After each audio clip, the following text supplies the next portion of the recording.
ఉదయమున నీవు ఎవ్వరినీ కలుసుకొనక ముందు ప్రభువును కలుసుకో. నీవు ఎవ్వరినీ చూడకముందు ప్రభువును చూడు. నీవు ఎవ్వరితో మాట్లాడకముందు ప్రభువుతో మాట్లాడు. నీవు దేనిని వెదకకముందు ఆయన రాజ్యమును నీతిని వెదకు.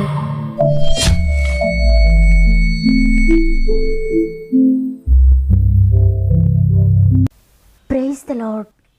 ఈ ఉదయకాలమున గాడ్ ఫస్ట్ అనే వాగ్దాన కార్యక్రమానికి మిమ్మల్ని అందరినీ మరొకసారి హృదయపూర్వకంగా ఆహ్వానిస్తూ ప్రభు నామంలో మీ అందరికీ నా యొక్క శుభాలు తెలియజేస్తున్నాను. ఈ ఉదయాన్నే మీరంతా ఎలా ఉన్నారు? బాగున్నారు కదా? ఉదయాన్నే లేచి శక్తి కలిగిన దేవుని మాట వినడం, ప్రార్థించడం, ఆయనతో సహవాసం చేయడం ఎంతో అదృష్టం. ఎందుకంటే దేవునితో మన దినమును ప్రారంభించి ఆ దినాన్ని దేవునికి అప్పగించి, తండ్రి నన్ను నడిపించండి, నా శక్తి నా బలము నేను కాదయ్యా, మీరు నన్ను నడిపించండి అయ్యా అనే దినాన్ని దేవునికి అప్పగించుకుని ప్రారంభించినప్పుడు నిజంగా దినమంతా దేవుని సన్నిధిని మీరు అనుభవిస్తారు, దేవుని ప్రసన్నతని మీరు అనుభవిస్తారు, దేవుని శక్తిని మీరు అనుభవిస్తారు. ఆయన మాట శక్తివంతంగా మీ జీవితంలో పనిచేస్తుంది. ఆయన ఏదైతే మాట సెలవిచ్చారో ఆ మాటను మీ జీవితంలో పూర్తిగా నెరవేరుస్తారు. కాబట్టి పరిస్థితులు ఏ విధంగా ఉన్నా, తండ్రి నువ్వు నడిపిస్తే నేను నడుస్తాను, మీరు బలపరిస్తే నేను బలపరచబడతాను, మీ వల్ల నేను జయించగలుగుతానని దేవునికి అప్పగించుకుని దీన్ని ప్రారంభించండి. దేవుని సహాయాన్ని పొందుకోండి. అదేవిధంగా మీరు ఇంకెవరికైనా రిక్వెస్ట్ ఉంటే కామెంట్స్ రూపంలో తప్పక నాకు తెలియచేయండి. భారం కలిగి మీ అందరి కొరకు ప్రార్థిస్తూ ఉన్నాను. మీరు కూడా దేవుని చిత్తం కొరకు ఎదురు చూడండి. తండ్రిని చిత్తం నా జీవితంలో నెరవేర్చండి అని ఆయన చిత్తానికి అప్పగించుకోండి. ఆయన చిత్తానుసారంగా మిమ్మల్ని నడిపిస్తాడు. ఆయన చిత్తము మీ జీవితంలో అద్భుతాలు జరిగిస్తుంది. అదేవిధంగా మీరు ఏ బాధలో ఉన్నా, ఏ అనారోగ్యంతో ఉన్నా చివరి ప్రార్థనలో ఏకీభవించండి. నాతో పాటు మన ఆత్మీయ కుటుంబం అంతా కూడా మీ కొరకు ప్రార్థిస్తున్నారు. అందరం కలిసి ప్రార్థించేద్దాం. ప్రార్థన త్రోసివేయని ప్రభు అనేక అద్భుతాలు మన జీవితంలో చేయబోతున్నారు. విశ్వసించండి, రిసీవ్ చేసుకోండి. సమస్త మహిమ ఘనత ప్రభావములు దేవునికి చెల్లునుగాక. ఈరోజు దేవుడు మనకు అనుగ్రహిస్తున్న శ్రేష్టమైన వాగ్దానం మత్తయి సువార్త 21వ అధ్యాయము 21వ వచనము. మీరు విశ్వాసము కలిగి సందేహపడకుండిన ఎడల ఈ అంజూరపు చెట్టునకు జరిగిన దానిని చేయటం మాత్రమే కాదు, ఈ కొండను చూచి నీవు ఎత్తబడి సముద్రంలో పడవేయబడదు గాకని చెప్పిన ఎడల అలాగు జరుగునని మీతో నిశ్చయముగా చెప్పుచున్నాను. ఆమేన్. ఈరోజు ఈ మాటలు వింటున్న ప్రియ దేవుని బిడ్డలారా, మీ ఎదుట కొండలాంటి సమస్య ఉందా? భయంకరమైన కొండలా ఉంది నా ఎదుట ఈ సమస్య. దీని నుండి నేను ఎలా బయటపడగలుగుతాను? ఏం చేస్తే నేను బయటపడతానని ఆలోచిస్తూ కృంగిపోతున్నారా? ఈరోజు దేవుడు మీతో చెప్తున్న మాట, మీరు కొండను చూచి నీవు ఎత్తబడి సముద్రంలో పడవేయబడదువు గాకని చెప్పినట్లయితే అలాగూ జరుగునని నిశ్చయంగా నీతో చెప్పుచున్నానని ఈరోజు దేవుడు మీతో మాట్లాడుతున్నారు. చూడండి, అనేకసార్లు అనుకుంటాం ఈ జీవితంలో ఈ శ్రమలేంటి, కష్టాలేంటి, ఈ భరించలేని బాధలేంటి, ఎంతకాలంగానో వెయిట్ చేస్తున్నానో వీటి నుండి విడుదల పొందుకోవాలని. కానీ విడుదల లేదు. ఈ సమస్యలతో నలిగిపోతున్నాను, నా ఎదుట కొండలాంటి సమస్యలు ఉన్నాయని. అయితే ప్రభు సూటిగా మాట్లాడుతున్న విషయం ఏంటంటే, నీవు నీ సమస్యలను గురించి ప్రక్కవారితో మాట్లాడుతున్నావు, నీ బాధలను ప్రక్కవారితో చెప్పుకొని ఏడుస్తున్నావు, నీ కుటుంబీకులతో చెప్పుకొని ఏడుస్తున్నావు. ఇంత పెద్ద భారము నా ఎదుట ఉంది, కొండలాంటి పరిస్థితులు నా ఎదుట ఉన్నాయి, ఎలా బయటపడతానని నీళ్ళు నీవు మదన పడుతూ ఉన్నావు, ఏడుస్తూ ఉన్నావు, కంగారు పడుతూ ఉన్నావు. కానీ ప్రభు చెప్తున్న మాట ఏంటంటే, నీ సమస్యను గురించి ఇతరులకు చెప్పొద్దు, కానీ నీ ఎదుట ఉన్న కొండలాంటి సమస్యతో మాట్లాడు. నీవు ఎత్తబడి సముద్రంలో పడవేయబడదు గాకని నీ సమస్యతో చెప్పు. నీవేదైతే విశ్వసించి మాట్లాడవో నిశ్చయముగా అది జరుగుతుందని స్పష్టంగా దేవుడు మాట్లాడుతున్నారు. నిజమే, ఈరోజు ఎంతమంది కొండలాంటి సమస్యతో ఉండి ఓడిపోయానికి నేను గెలవలేను, ఈ సమస్య నుండి విడుదల పొందటానికి నాకు మార్గం లేదు అని కృంగిపోతూ బాధపడుతూ ఏడుస్తూ ఉండొద్దు. నీ ఎదుట ఉన్న సమస్య ఎంత పెద్దదైనా, ఒక కొండలా నీ ఎదుట ఉన్నా కూడా విశ్వాసంతో సమస్యతో మాట్లాడు. నీవు నా యొద్ద నుండి వెళ్ళిపో, యేసు నామమున నీకు ఆజ్ఞాపిస్తున్నాను, నన్ను బాధించడానికి నీకు అధికారం లేదు, నన్ను వేధించడానికి నీకు అధికారం లేదు, యేసు నామమున నేను గద్దిస్తూ ఉన్నానని నీ ఎదుట ఉన్న సమస్యతో మాట్లాడు. నిశ్చయముగా అది దేవుడు జరిగిస్తాడు. 100% విశ్వసించి నువ్వేదైతే మాట్లాడుతున్నావో అది తప్పకుండా నిశ్చయంగా నీ దగ్గర నుండి వెళ్ళిపోతుంది. దేవుడు నోటి మాటతో ఇది కలుగునుగాక అని మాట్లాడినప్పుడు సృష్టి అంతా కలిగింది. ఆయన నోటి మాట సృష్టిని చేసింది. అంత గొప్ప దేవుడు మాట చెప్పడం లేదు కానీ నిశ్చయంగా ఇది జరుగుతుందని చెప్తున్నారు. ఆయనే నిశ్చయము చెప్పినప్పుడు దానికి ఇక తిరుగులేదు. తప్పకుండా నీ జీవితంలో జరుగుతుంది. నా దేవుడు నిశ్చయమును చెప్పారు కాబట్టి నేను మాట్లాడతాను, నేను మాట్లాడితే దేవుడు కార్యం జరిగిస్తున్నాడని నీవు ఎప్పుడైతే పూర్ణ హృదయంతో నమ్మి విశ్వాసంతో మాట్లాడతావో ఆ సమస్యకి నీ కుటుంబంలో ఉండలేదు. ఆ సమస్యను తీసుకొచ్చిన సాతాను భయపడిపోయి వెళ్ళిపోతాడు. విశ్వాసానికి ఎంత శక్తి ఉందంటే నీవు విశ్వాసంతో కొండతో ఒక్క మాట మాట్లాడితే ఆ కొండ కూడా నీ విశ్వాసపు మాట వింటుంది, నీ మాటకు లోబడుతుంది. కాబట్టి నీవు ఈరోజు విశ్వాసంతో నీ సమస్యతో మాట్లాడు. అది ఎంత పెద్దదని నువ్వు ఆలోచించొద్దు. సమస్యను గద్దించి యేసు నామములో నీవు విశ్వసించడం ద్వారా దేవుని శక్తి పొందుకుంటావు. ఆ శక్తి ఆ సమస్యను విడిపిస్తుంది.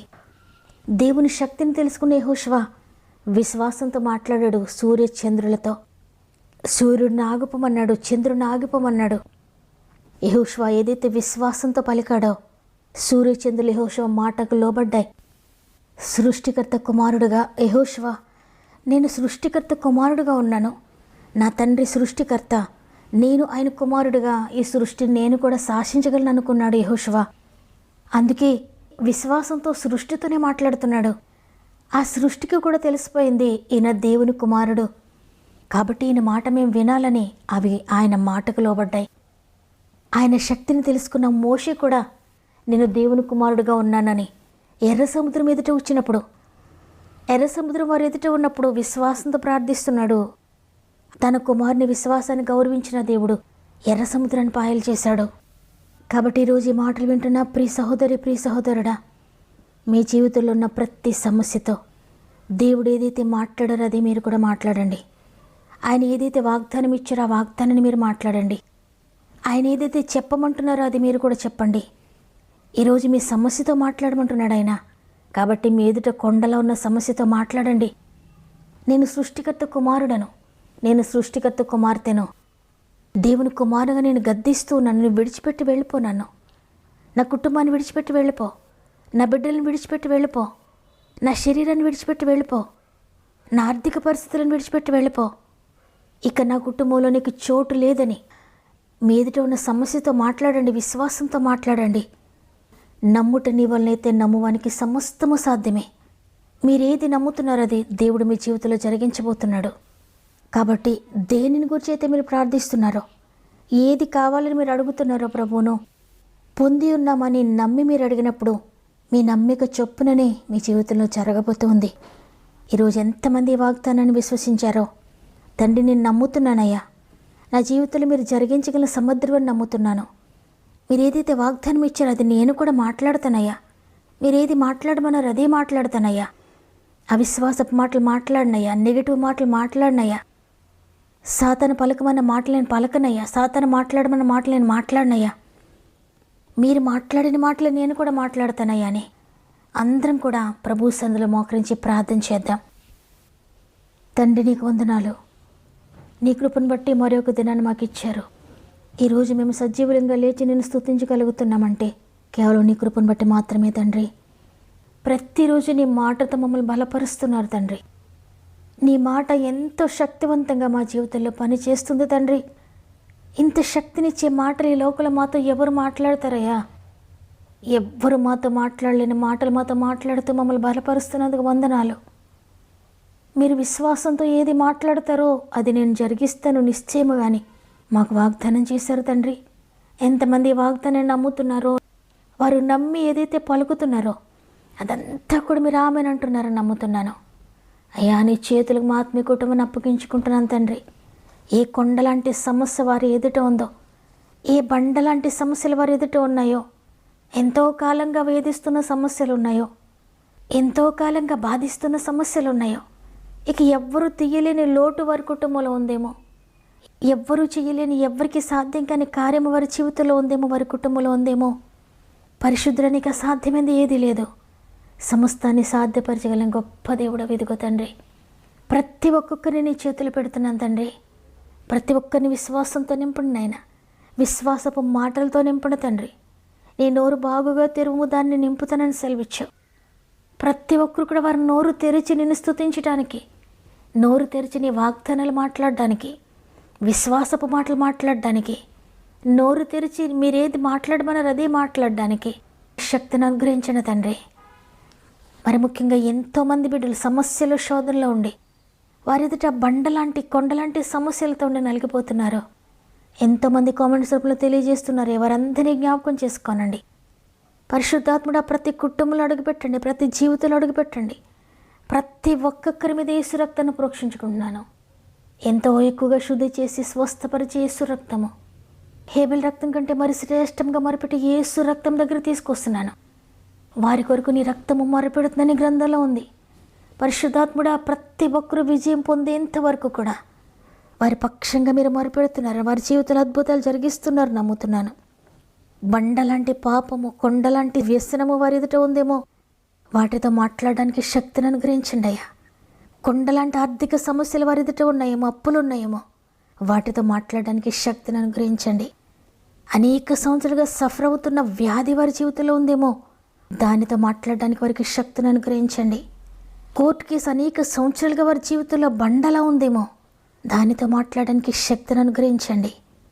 ఉద్యోగ సమస్యలు, వ్యాపార సమస్యలు, వివాహ సమస్యలు, గర్భఫలం లేక ఇంకా అనేక సమస్యలతో నలిగిపోతూ ఎంతమంది ఉన్నారో తండ్రి, వారందరూ వారి సమస్యతో మాట్లాడడానికి శక్తినివ్వండి. వారి సమస్య ఎంత పెద్దదైనా భయపడక వారి సమస్యతో మాట్లాడడానికి అద్భుతాలు చూడడానికి మా ఆత్మీయ కుటుంబంలో ప్రతి ఒక్కరికి నీ శక్తినే ఉండ తండ్రి. విశ్వాసపు మాటలతో వారిని నింపండి తండ్రి. ఏ విధంగా ప్రార్థన చేయాలో, ఏ విధంగా అద్భుతం చూడాలనేది ఆత్మీయ నేత్రాలు తెరవండి తండ్రి. జ్ఞానాత్మత నింపండి తండ్రి. ఏ విధంగా ప్రార్థన చేయాలో నేర్పించండి తండ్రి. యాకోబు ఏ విధంగా పోరాడాడు, ఆ విధంగా పోరాడడానికి శక్తినే ఉండి తండ్రి. అనేక అద్భుతాలు ప్రతి కుటుంబంలో జరిగిస్తున్నారు అనేక అద్భుతాలు ప్రతి కుటుంబంలో మీరు జరిగిస్తున్నారు నమ్ముతున్నాను తండ్రి. గర్భంతో ఉన్న బిడ్డలందరినీ జ్ఞాపకం చేసుకోండి తండ్రి. 9 నెలలు మీరు తోడుగా ఉండి సేఫ్ డెలివరీ స్థాయి చేస్తున్నందుకు వందనాలు. ఈరోజు పుట్టినరోజులు, పెండ్లి రోజులు జరుపుకున్న వారందరినీ కూడా జ్ఞాపకం చేసుకోనండి. సంవత్సరం అంతా తోడుగా ఉండండి. ఈ దినం ప్రారంభిస్తూ ఉండి ఈ రోజంతా మా ఆత్మీయ కుటుంబం అంతటికీ తోడుండి నడిపిస్తారని యేసయ్య పరిశుద్ధమైన నామంలో అడిగి వేడుకుంటున్నాను తండ్రి. ఆమేన్. ఈరోజు ఈ వాగ్దానం విన్న ప్రియ సహోదరి, ప్రియ సహోదరుడా, మీ ఎదుట కొండలా ఉన్న సమస్యతో విశ్వాసంతో మాట్లాడండి. మీరు ఏ సమస్య నుండి అయితే విడుదల పొందాలనుకుంటున్నారో, ఏ అద్భుతం అయితే చూడాలనుకుంటున్నారో ఆ సమస్యతో మాట్లాడండి. అద్భుతం చూడబోతున్నారు. నమ్మిన వారందరూ ఆమెనని చెప్పండి. మీకు అనుకూలమైతే తప్పక వాగ్దానాన్ని లైక్ చేయండి, తెలిసిన వారందరికీ షేర్ చేయండి. ప్రతిరోజు వాగ్దానాన్ని లైక్ చేస్తూ అనేక మందికి షేర్ చేస్తూ వాక్య పరిచర్యలో పాలు పొందుతున్న మిమ్ములు, మీ కుటుంబాలను దేవుడు అత్యధికంగా దీవించి ఆశీర్వదించునుగాక. దేవుని చిత్తమైతే తిరిగి రేపు అందరం కలిసి ఆయనను స్తుతిందాం. అంతవరకు ప్రభు మీకు, మీ కుటుంబాలకు తోడేండి నడిపించునుగాక. God bless you.